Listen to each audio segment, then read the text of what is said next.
Good evening. I'm Derek Robinson, and this is a special edition of our podcast series. Our special guest tonight is Bryan Kofron, who is a whistleblower for a covert social engineering program that he discovered while working for security industry specialists, a nationwide security personnel firm with a branch in Seattle, Washington. Bryan says the company uses DNA frequencies to access and control individuals and small or large groups of people, utilizing a collection of devices he refers to as total individual control technologies. So this time we're going to welcome to our podcast this evening Bryan Kofron. So Bryan, if you could star 6 on your telephone once more so I can open your line.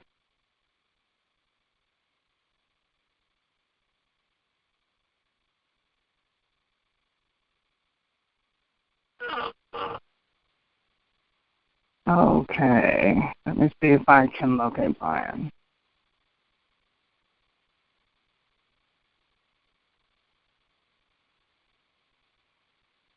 There it is, okay.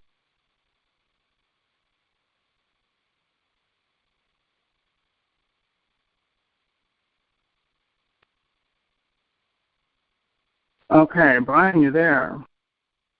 Yes, Derek, hello. Okay, yeah, can you hear me? Great. Yes, I can.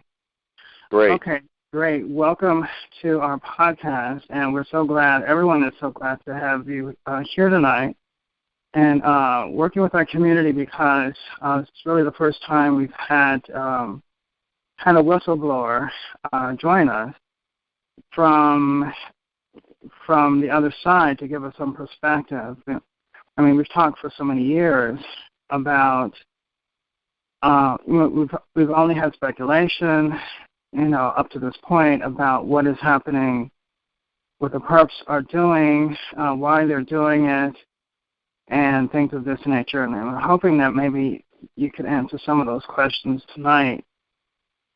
Bryan, why don't we just start at the beginning of your term there of working with security industry specialists. Can you tell us, how you came to work for them at the beginning? Absolutely, yeah. Thank you, Derek. And I just want to say hello to everybody that's listening, and I want to thank all of you for your support. It's been overwhelming. It's really been humbling, and it is more than I ever could have hoped for. So I just wanted to say thank you to everyone. I'm sure you can imagine how difficult of a decision this was for me to decide to speak out publicly, and the support I've received has confirmed to me that I did make the right decision, and of course, it was very much needed given the severity of the problem that's sweeping the country right now in terms of gang stalking and boys to skull. So I just wanted to take the time to say that. Yeah, I began working at SIS. Actually, I have friends and family members who are military and military intelligence. And through them, I had always heard, job opportunities. I thought about joining the Marines when I was younger, when I was 18. I'm 39 now. So over the years, it was something I had always thought about. And, of course, after 9/11, so many jobs were created in the defense industries, homeland security, and what a lot of people don't know about is within private security, domestically within the United States. It's a booming industry. It's one of the fastest growing sectors of our economy, as generally our society is being militarized, and generally that militarization is being privatized. And as a result, what you have is many, many corporations in the United States of America and private companies that are getting a lot of money from investors under the table to begin to set up what I describe as a security apparatus around and within the United States of America. And it is in that context that I heard of the opportunity to work for security industry specialists in Seattle, Washington. They're a private security company that is headquartered in Culver City, California. And through a friend, I heard that SIS was hiring. I heard they were hiring for security specialists.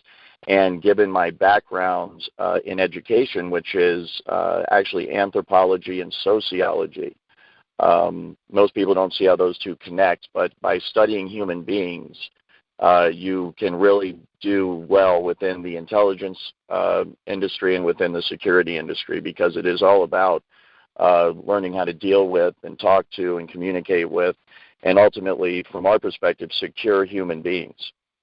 And so it was through friends and family that I learned about the opportunity, and I started off, like everybody else, as a low-level security guard, minimum wage. I worked my way up through the company over time, and eventually was assigned to executive protection and threat assessment, risk management.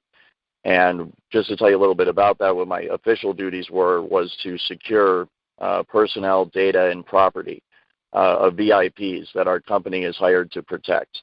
So there's a whole lot of training that goes into that, and I became a security specialist for SIS, specializing in executive protection, also risk and threat assessment to our clients. Our clients are the companies or the individuals that we contract out with and provide services for. And it was in that context that I became aware of what I describe as a social engineering program and a research and development program that was being carried out by SIS and our clients in Seattle, the Amazon Corporation. And it was through moving up within the SIS hierarchy and working with more and more people as I was assigned to more and more assignments, I became aware of the existence of this program. And then little by little over time, I became aware of the extent of it. And it wasn't long before I realized how horribly out of control it was, how downright evil it was. Once I began to realize that SIS was experimenting on its own employees, my fellow security specialists, I was outraged. I later learned that my company was involved in a larger social engineering program that encompassed the entire city of Seattle. That aspect of the program was experimenting on the homeless population of Seattle, Washington, who were housed in DESC, Downtown Emergency Services Center facilities. And I later learned that they were indeed experimenting with, when I say experimenting, voice-to-skull, hive mind, behavior modification technology that is frequency-based and directed at a targeted individual to basically control their entire person. And it was by moving up even more that I realized that this experimentation was going on against the general population of Seattle.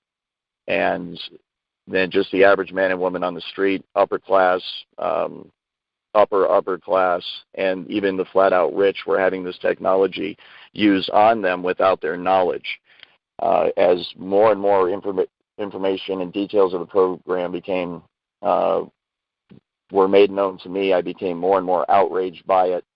And I spent a long time, because I had many friends within the security company. A lot of these people are great people. They're very good people. Not everybody involved in SIS is directly involved in experimenting on people. They're not all directly involved in gang stalking. I never was. I never partook in that. But I did partake in training that deals with tactics and protocols that are used normally for surveillance and counter-surveillance. But within that is all of the information and the know-how that you need to be able to gang stalk, and that is in fact what they are doing. And so over time, I became outraged, and I tried to play my cards right, wait for the right moment. And when I really just couldn't tolerate it anymore, when I found out just how out of control it was, I decided to object to my superiors in person, confront them about it, and they made it known to me that... Brian? Yeah, go ahead. Before we get into that, I'd like to ask you a couple of things, if I could. What I wanted to say is sure. that what I was wondering as you were talking there, how are people selected? You said this technology encompassed the entire city of Seattle, how were people selected for experimentation? Were certain groups, certain neighborhoods selected at various times? Can you share with us how those decisions were made? Absolutely, and that is a great question, Derek, and I'm glad you asked it. There's several answers to that, and I would encourage everyone to go to my website, gangstalkerwars.com, and check out my blog. It's titled 157 Roy Street. And there is a detailed article that I wrote that describes one aspect of the program and how targeted individuals are selected. That deals with the homeless population and how those people are selected.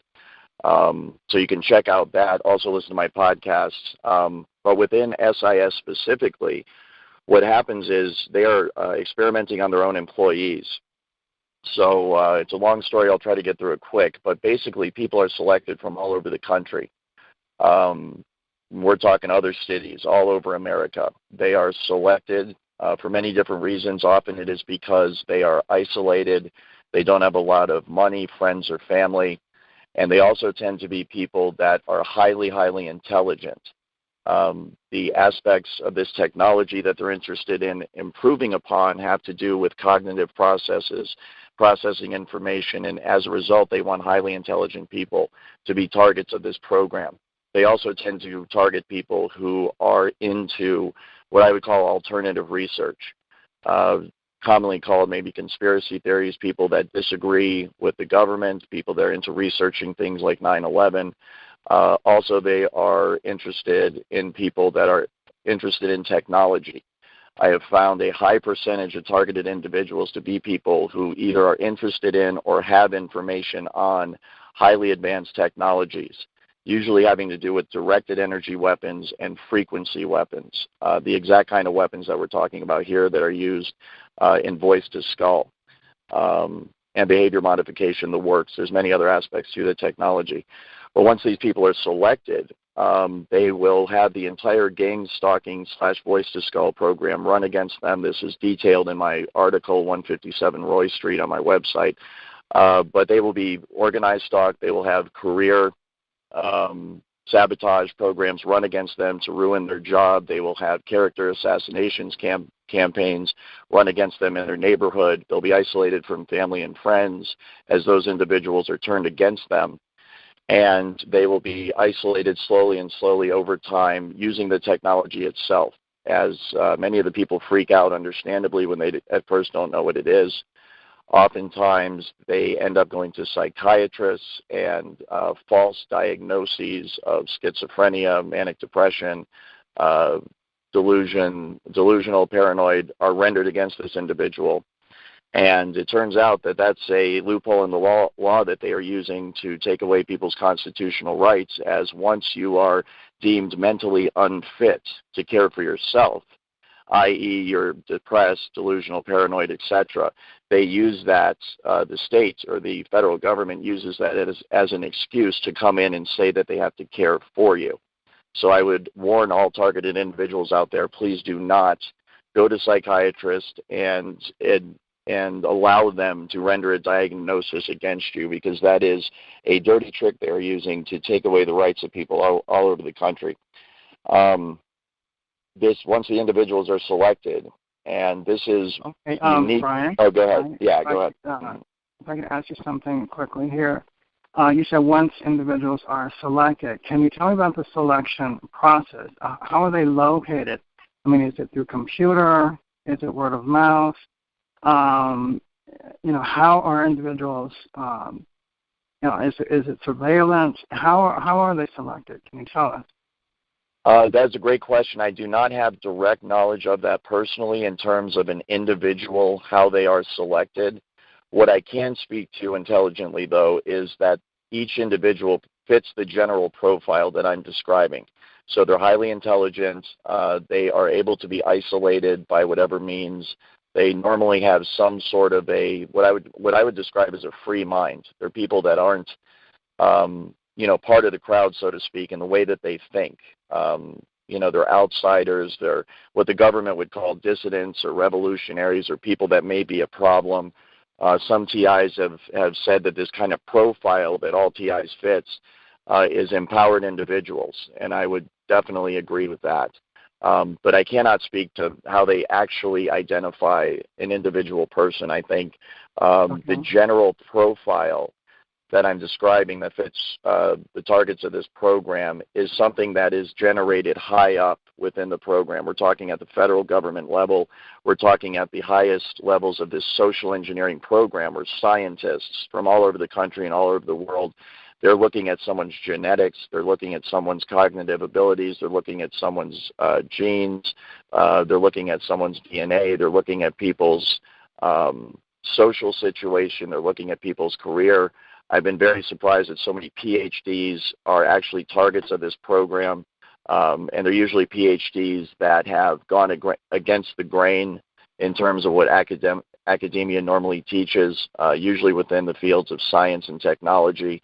And the reason for this is because people running the program want to cover up certain technologies and certain aspects of science that can lead through to tremendous breakthroughs.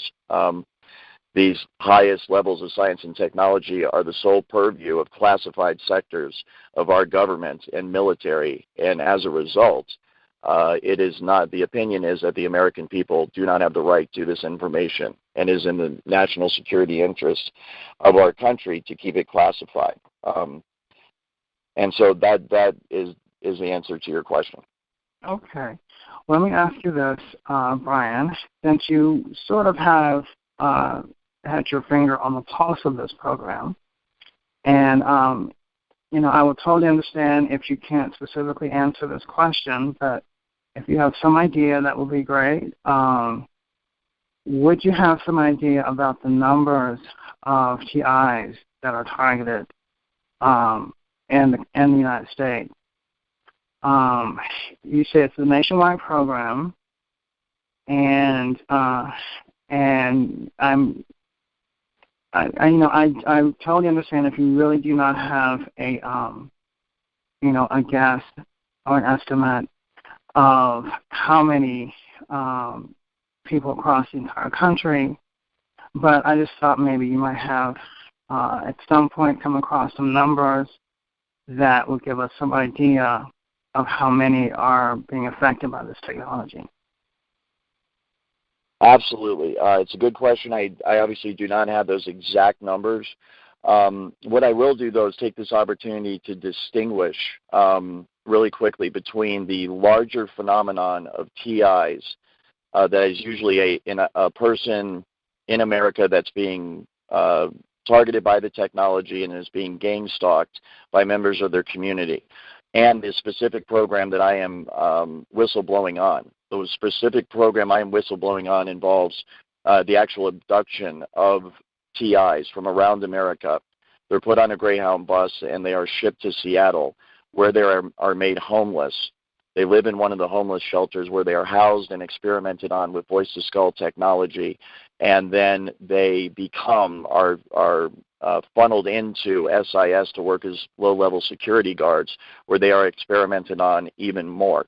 So that is a specific program, and that's what I detail in my blog and my website.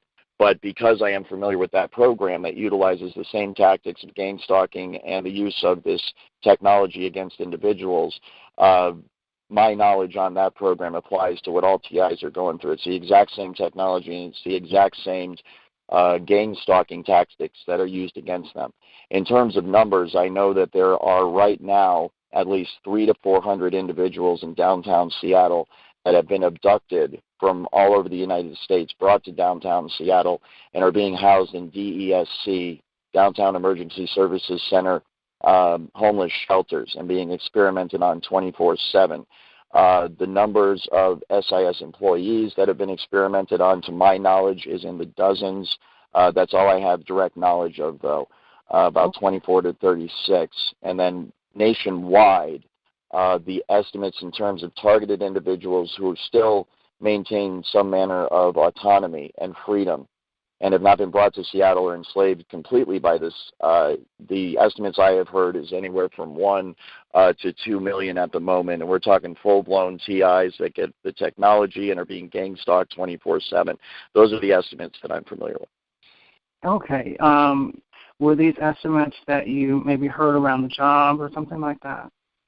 Absolutely, yes. This is discussed very much in the open within SIS and with some of the liaison contacts that I had with DESC, Amazon, and then also members of the military that are in a civilian capacity. One thing you have to understand is that within the security business, most of the people working there are ex-military and ex-intelligence operatives. And many of them, in fact, are still active intelligence operatives and have simply been reassigned to domestic duty to work with a private security company, specifically for the purposes of carrying out this highly illegal program that's being run against TIs all over America. So full-blown TIs, what I would call people that are getting the voice to skull, the frequency, and the organized stalking, I have heard is between 1 and 2 million, and that could be completely off.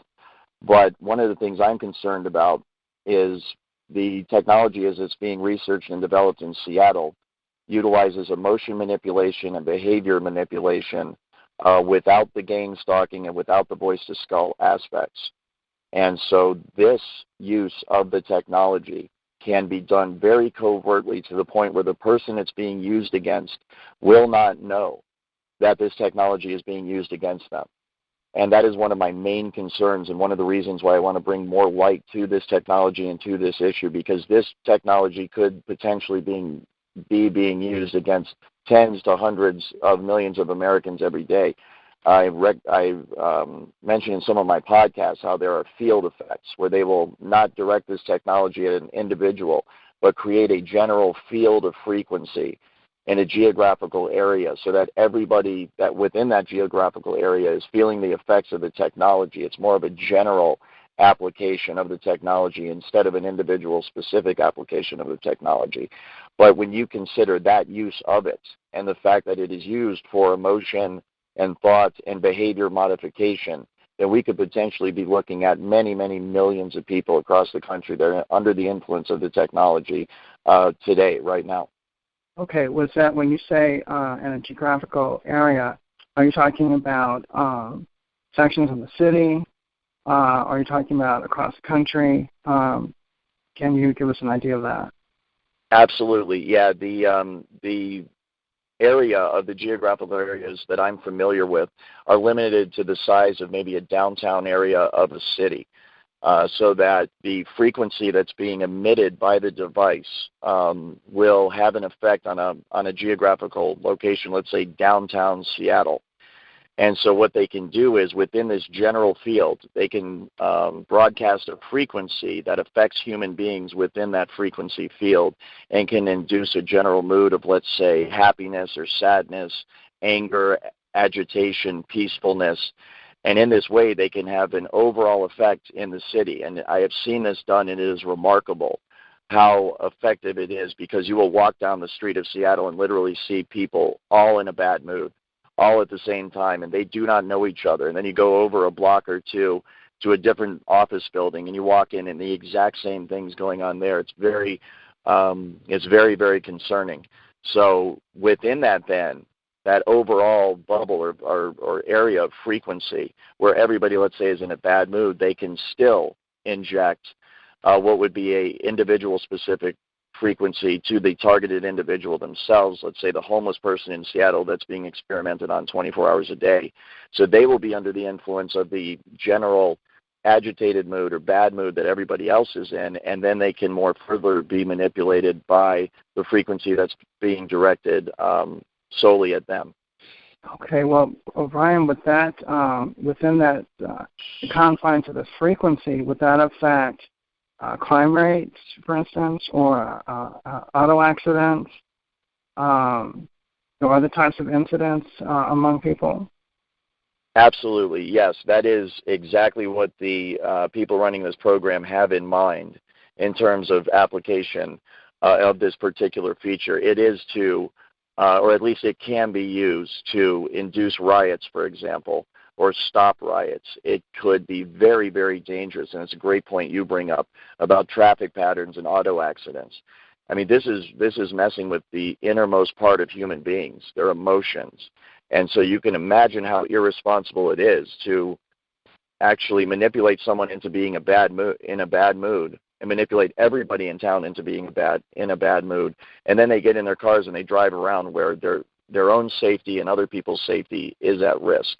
It's a huge, huge problem, and you can imagine the applications of this. If anyone ever wanted to start a riot, if anyone ever wanted to increase the crime rate, and then, of course, you can use it for the exact same opposite. You can use it to decrease the crime rate by making everyone passive.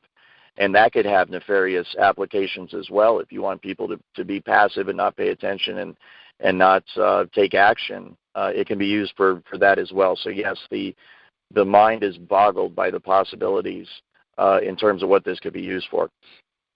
Okay, so these are radio frequencies that are being utilized? That's correct. Yes, they're radio frequencies, microwave signals, the entire spectrum of radio frequencies can be used within a certain range to produce all sorts of different effects. So the way it works is a device broadcasts a radio frequency, let's say at an individual, and that radio frequency will hook up with the resonant frequency of the individual's mind or body, or in this case, DNA. And what happens is once the resonant frequency is found in the targeted individual and the broadcast frequency matches up with that resonant frequency, those two frequencies interlock, and they can be thought of as one frequency or one energy. And what happens is between the broadcast frequency and the individual that's receiving the broadcast frequency, once they are resonating together, a super highway of frequency along which information can be sent is created. And so you can think of it just like fiber optic cables that you use to send signals over the internet that connect people to the internet. It's the exact same thing, only a wireless application of that. And so once you have connected the targeted individual with the frequency and they resonate together, then you have a perfect avenue upon which to send and receive information back and forth. And that's exactly how they manipulate someone's thoughts. They send voices into someone's head. They manipulate their emotions. They manipulate their behavior. And then that's also how they receive back from the individual in real time the vital signs, the emotions, the thoughts, what the person's seeing, what the person's hearing. And then all that information, of course, is rendered on a computer elsewhere via software, and it can be monitored and tracked in real time. So could they also influence people's thoughts? For instance, if they want to communicate a certain attitude or a certain way of thinking about a particular event, or say if a particular politician was running and he wanted to influence the election, could they send a signal that could influence people to vote for this particular individual? Absolutely, yes. That is exactly what this technology can be used for. It can literally stop your own thoughts from happening and replace them with other thoughts by sending thoughts to your head. And it's so sophisticated that you cannot tell where these thoughts are coming from. There's no way to discern that they're coming from somewhere other than your own mind. So you can imagine how bad this would be for people that don't even realize this technology exists, and they're having these thoughts which they think are spontaneous because being under the influence of this technology now, kind of having been on both sides of it, I am just amazed at the way it works, and I know that the thoughts that they beam into your head originate from the exact same place in your mind that your own natural thoughts originate from. So if I didn't know I was under the influence of this technology, then I would have no idea that anyone was influencing my thoughts at all. And that's exactly what it can be used for. It can be used to sway people in terms of their opinion, to make them go along with a certain agenda. It can be used to turn groups of people or individuals against each other for whatever purpose. And actually, this exact same technology can be used to not only influence the thoughts of someone, but also the voice box of someone. And it came to mind because you mentioned a politician. I heard that they actually used this on George Bush Jr. once. George W. Bush when he was giving a speech because he could not remember his lines. This is the type of thing that could be used to give a politician the words that they need to say so that they will come across and deliver the message in the way someone else wants them to deliver the message. So messing with people's thoughts is really, really concerning, and it is so advanced now that they can do it without people even realizing it's being done. Well, that explains so much, actually, what you just said. Okay, great. Well, this is amazing because we all know about how they can influence our individual thoughts, but this is a whole different level when you're talking about influencing the thoughts over a geographical area, people within that range. This could have enormous implications. So how they do that, I'm not really clear how they can hide. Well, they have been experimenting with this. I asked that, but I know they have been experimenting with using groupthink, I guess you could say, influencing groups of people since the 70s, I know of, actually. And I just have not seen, the application of this technology or actually heard of it, obviously from this perspective, although I suspected it, of course. And it explains a lot of some of the elections that have happened lately. But anyway, but this is fascinating, Bryan, that you are presenting this to us, because we are aware of it over here, but it's a whole different ballgame to hear someone from the inside explain that it is happening and how it works and things like that. So this is fascinating. Okay, so are you aware? I know you speak of Seattle and how this is being utilized in various sections of Seattle. Are you aware specifically of other places where this technology is being applied? Absolutely, yes. In terms of, first of all, the reason Seattle is important, and I think you mentioned how it's been researched since the 70s, and indeed going back before that. What I have direct knowledge of is, of course, the research and development program, aspect of this technology. And the thing that shocked me about it is it's not being done, in a secret military base somewhere, and it's not being done in a controlled environment where people are being kept safe and separate. The test subjects are kept separate from the general public so that nobody gets hurt. The entire city of Seattle has been turned into a massive proving ground for this technology, and it's being done right out in the streets. It's being used against people that are driving. It's being used against people that are trying to live in a city environment with the congestion and all the other people around that you have in that environment. And so the potential for accidents and things to get out of control and for people to get seriously hurt and indeed be killed by this is real, and it's happening all the time.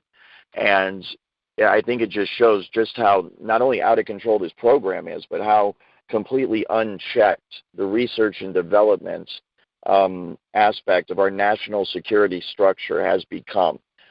They are completely immune to any oversight, to any consequences, to anything they're doing. And I just could not believe that this research and development part of this program was so advanced and was so widespread, and it was so out in the open in places like Seattle. And I encourage anyone that's in Seattle, please do go there, or that's near Seattle. Take a trip there and spend a week, on vacation. If you got the money to do it, I would recommend it, and visit DESC and visit SIS at 1415 Western Avenue, Seattle, Washington. Visit Amazon. Visit the Apollo, Nessie, Bigfoot, Cricket buildings. Visit these places and begin to look around and observe, and especially if you're a TI that knows the symptoms of the technology because you're an expert in it, because it's being used on you. You know just as much as I do. Well, maybe not the version that I'm aware of being used in Seattle, but you're getting a version of it, so you know what to look for. Go there and watch the homeless people. watch their behavior, look at their teeth, as all the people have one of the effects, I'm sorry to say, for TIs out there is this technology will actually radiate the teeth right out of your mouth prematurely. And I know in Seattle and elsewhere, people are in their 30s, that brush and floss every single day, that are having their teeth just fall out, sometimes whole. They're swallowing them in their sleep. They're choking on them. I mean, this has devastating effects on the physiology of the human being. But go down there and look. The signs are everywhere, and you will be fascinated, and your mind will be blown at just how out in the open it is. But I'm sorry, in terms of other places, I am aware of Aurora, Colorado. When I decided to blow the whistle and this technology was turned against me, a massive organized stalking effort was launched against me. And due to my training, I recognize the tactics that are used by these individuals, and it is high up. There is a military intelligence aspect of it. And I won't go into that any further other than to say that the people who are after me, who are monitoring me, are very, very good at what they do. They're the best in the world. And it's one of the things that has kept me so busy, and I've been so unable to really tend to anything else in my life. Even getting the word out is because I'm fending these people off and fighting back against them 24 hours a day. But I eventually ended up in Aurora, Colorado, right next to Buckley Air Force Base. And it turns out that this town as well is a major hub for this social engineering program.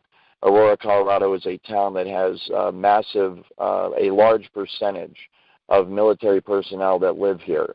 The adjacent base, also intelligence, families live here as well. When they're assigned overseas, this is where they would live when they're back on the home front domestically. And you can tell that this technology is being used on the people of Aurora, Colorado, many of whom serve in the military. And as I mentioned before, it's not only the general population of Seattle, the homeless, and TIs, but this technology is being used against military families, people who proudly and bravely serve their country and sacrifice everything so that you and I can be free, or at least we were able to be free before this technology started being used against us.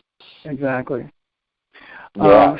So it's here as well, and there are some other cities. It seems to be adjacent to military bases. I've heard this from a lot of people, and I've noticed it as well. If you have a massive Air Force base near you, Navy as well on the coast, there's a good chance that some aspects of this program are being run at the adjacent military base and is being used on the towns and the people around that base. Right. And I was just going to mention that, should people be concerned, those that live around military installations across the U.S. And I read a while back where the County of Los Angeles has the largest concentration of military-industrial complex industry in the nation, which corresponds to the largest concentration of TIs in that location.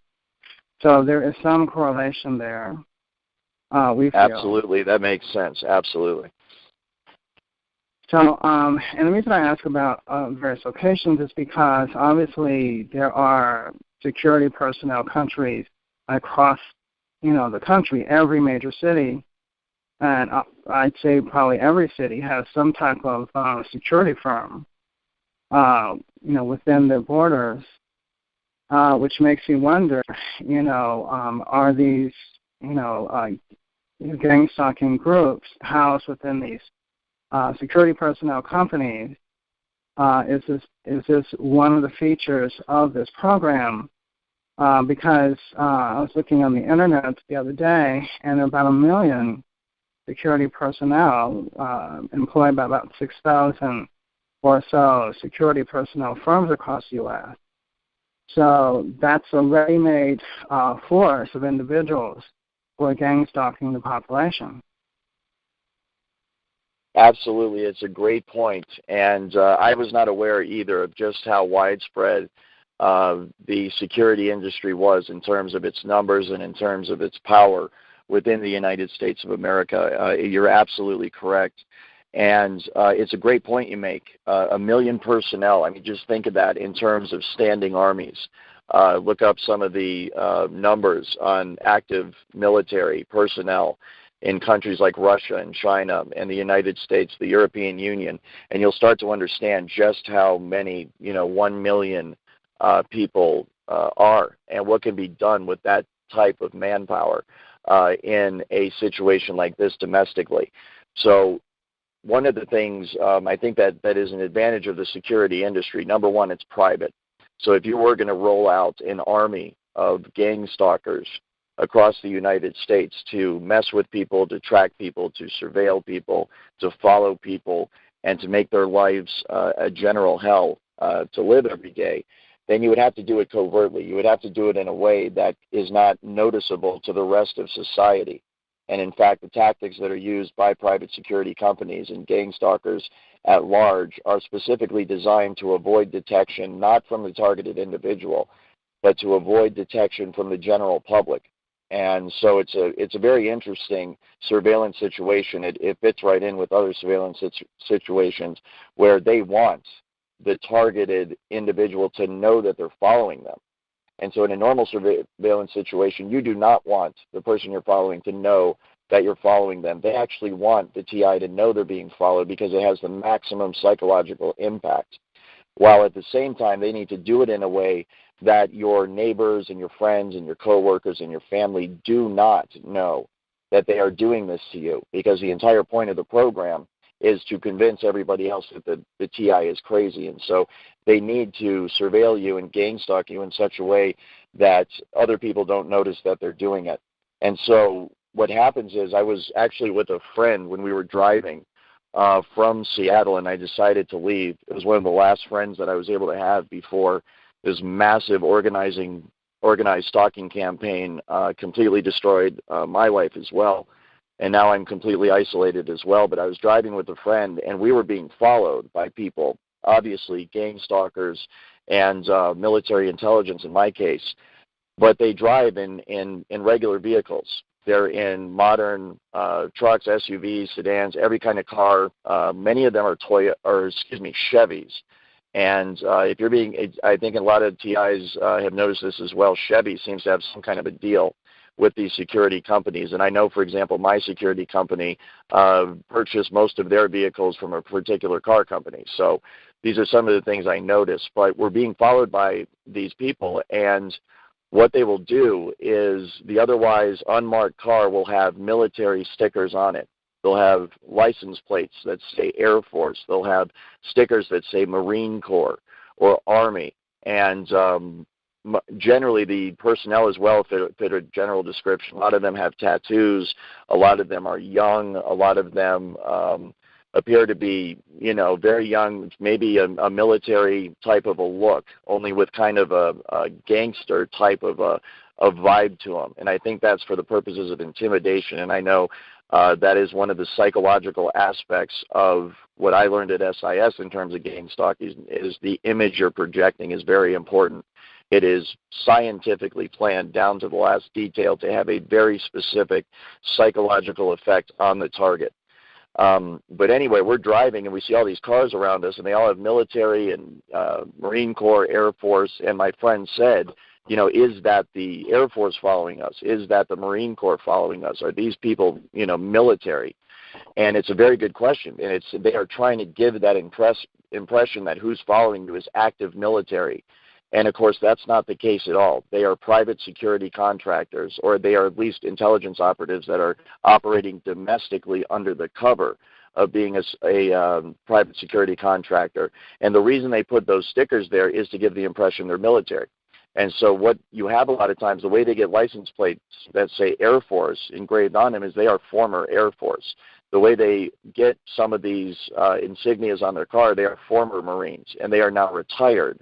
And after active duty, a lot of them need jobs, and they are being hired by the thousands each and every day to staff private security companies all over the country. And private security companies and private investigators, what they do is they investigate, they surveil, they follow, and they carry out covert intelligence and investigative operations domestically in a way that can't be protected. It's the perfect way to carry out gang stalking operations against TIs. Okay, well, I have a couple questions here in regards to what you just said. Could you give me like a profile of, say, the average worker at these firms that is doing this, the stalking and the electronic harassment? Absolutely. And the number one rule in intelligence work and in security work in terms of at least people that are going to be surveilling the public is to remain undetected. And so in terms of a profile, they go out of their way to hire people of diverse ethnic backgrounds, each gender, all age ranges, more or less. There's obviously limitations if you're too old to be able to follow people on foot. But I've noticed a lot of the mobile details, a lot of the mobile assignments will be carried out by the more elderly of the private security contractors because they can't be operating in an inner city, for example, on foot, walking up hills and so forth. People with disabilities as well cannot do that, so there'll be mobile units. Static and mobile units are the two basic units you have within private security, and then they're assigned to different assignments. But yeah, as far as the profile, they are ex-military, they are ex-intelligence. Many people, like myself, have no ties to that, but they start off low in the company as a security guard, maybe executive protection, maybe risk threat assessments, maybe they have an IT background, so they get in that way. And then they're trained little by little to be led into the gang stalking and kind of the covert aspect of the company, which is involved in this social engineering program domestically to target TIs. And so what you have is, in terms of a street gang stalker, the kind of people that will have constant contact with the TI on a regular basis for the purposes of being known as gang stalkers to the TI, they will have a certain profile physically. The men will often be very strong. They work out. They're buff, for lack of a better term. They will have a generally intimidating demeanor.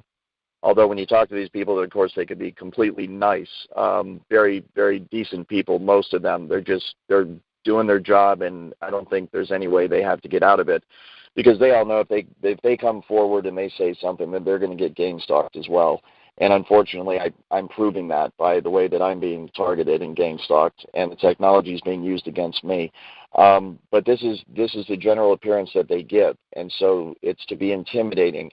And there's a very fine line between kind of the military intimidation and what you would call a gangster or a thug intimidation. And both aspects, of course, are there on purpose, and gang stalking has been designed specifically to have both aspects there. They want you to believe that your country hates you. They also want you to believe that you're in great danger all the time. And the thug, gangster aspect of the vibe that they're giving off is there specifically for that reason. And so you can start to see how psychologically this is going to have an effect on someone very, very quickly. If they're under the impression that the military, their own government, and then a bunch of thugs are following and chasing them around the country, it has a devastating psychological effect. Are certain individual types herded into this program? That's a good question. There is a precedent, I will say, that I'm aware of for hiring people that have displayed a certain moral ambiguity concerning certain issues. For example, within certain private security companies in the Seattle area, there are a lot of ex-LAPD. In fact, when the Rodney King riots went down and a lot of the scandals that went on in Los Angeles, the LAPD went through several stages of reform, and anybody from LA, of course, will remember this. And the people that were forced out of LAPD ended up almost exclusively going to work for private security companies. So you can imagine the types of characters that ended up in private security companies when the LAPD didn't want them anymore. Also, people that have criminal backgrounds are often coveted for gang stalking type of assignments. The reason for this is that they do not mind, obviously, mistreating other people. They have what could be called a criminal mentality. But it's also important to note that despite the unsavory characters that are within this, the entire point of it is a hands-off policy. And this is very, very evil the way they're doing this. So, not in any way defending them. I'm making the opposite point.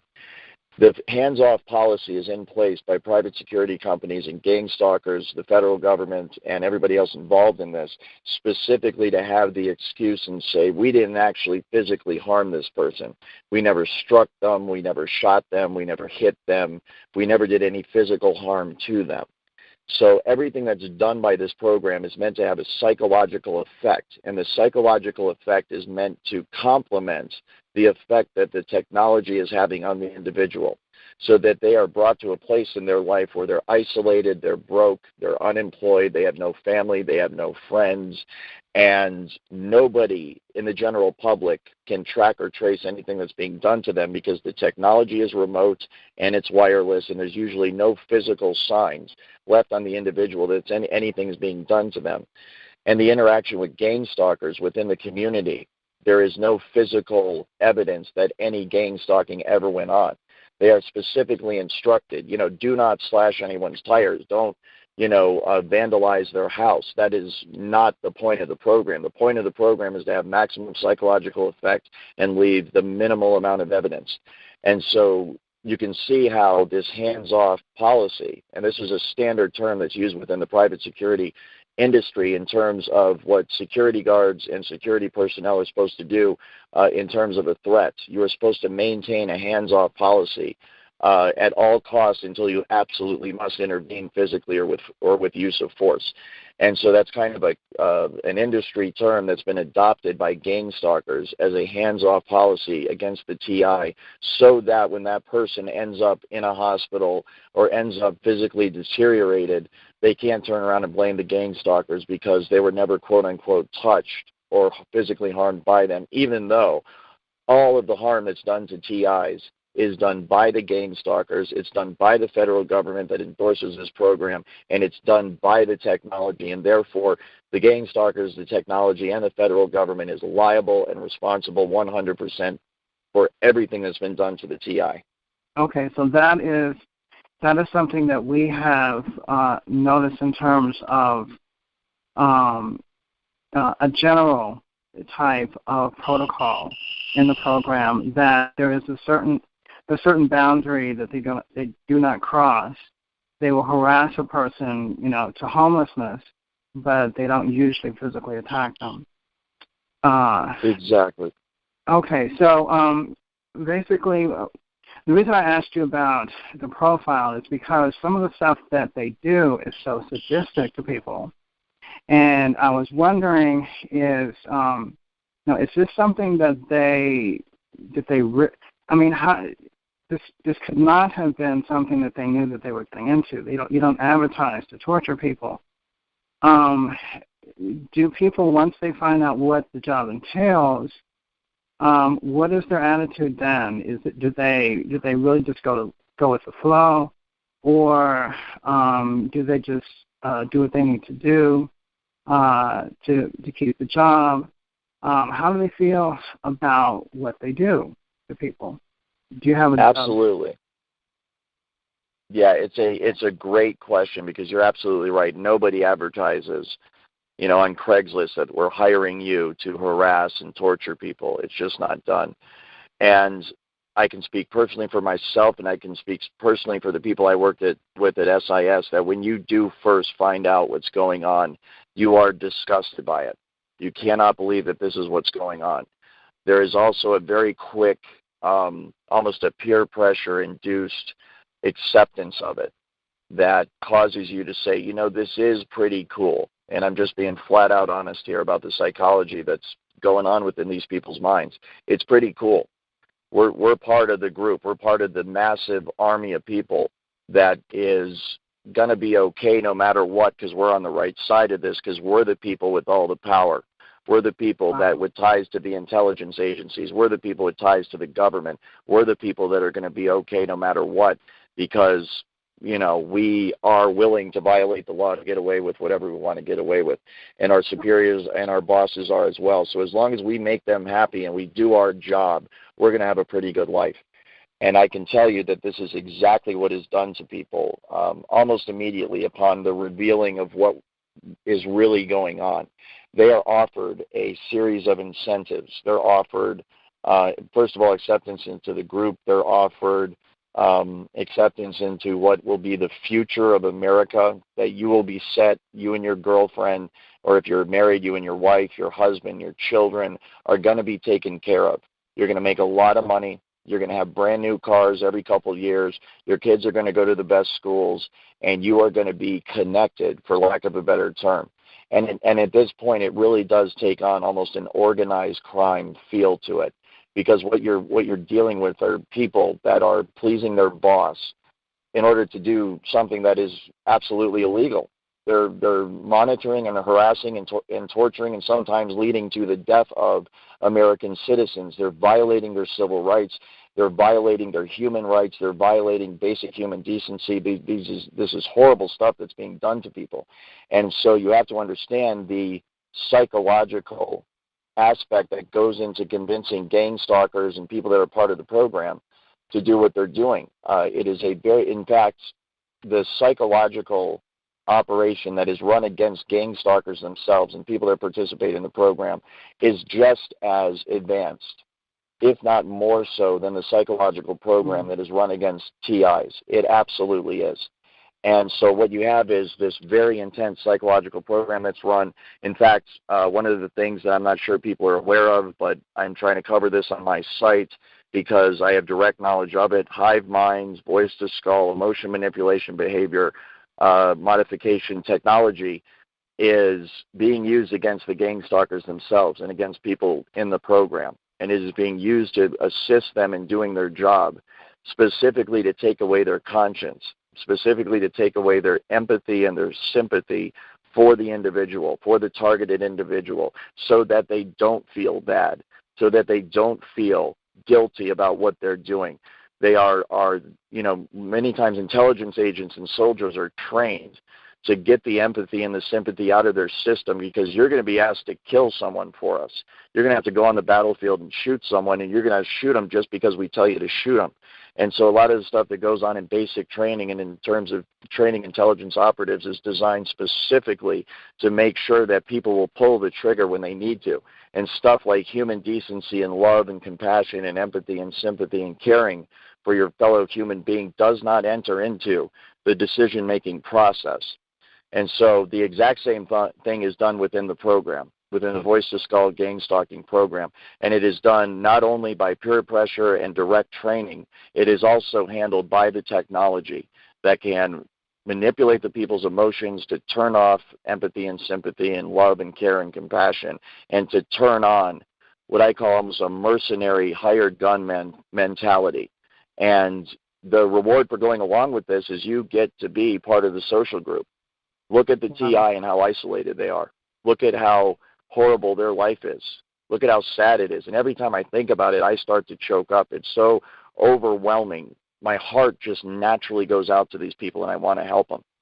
But when you're the gang stalker under the influence of this technology and the influence of the peer pressure and everything else, you don't feel that. And if you do, the technology is going to take it right out of your system. But look at the TI, how isolated they are. You're not going to be isolated like that, because you're one of us. These are your people. Look around at all the other gang stalkers. Look around at the military and the intelligence services of the United States of America. Look at the local and state police. Look at the social workers. These are our people. You can date any one of these women that you want. You can date any one of these men that you want. Heck, we'll help you hook up. You can come and party with us and go out to dinner and do all the things that people do together. And that TI can't. That TI can't because of X, Y, and Z. That TI can't because he's on the wrong side of this. You're very, very lucky to be on the right side, and don't you ever do anything to mess it up, because you will end up right where that TI is. You're not going to be one of us anymore. You're going to be isolated. You're going to be gang stalked. You're going to be tortured 24 hours a day by the most horrific technology ever conceived by the mind of man, and you are going to die, grow old, and die alone. And unfortunately, now that I'm saying that, I have this self-realization moment. I mean, that's exactly what's happening with me. And I can totally and completely understand how that is a very, very effective strategy to get people to go along with being a gang stalker and to help cover up this program.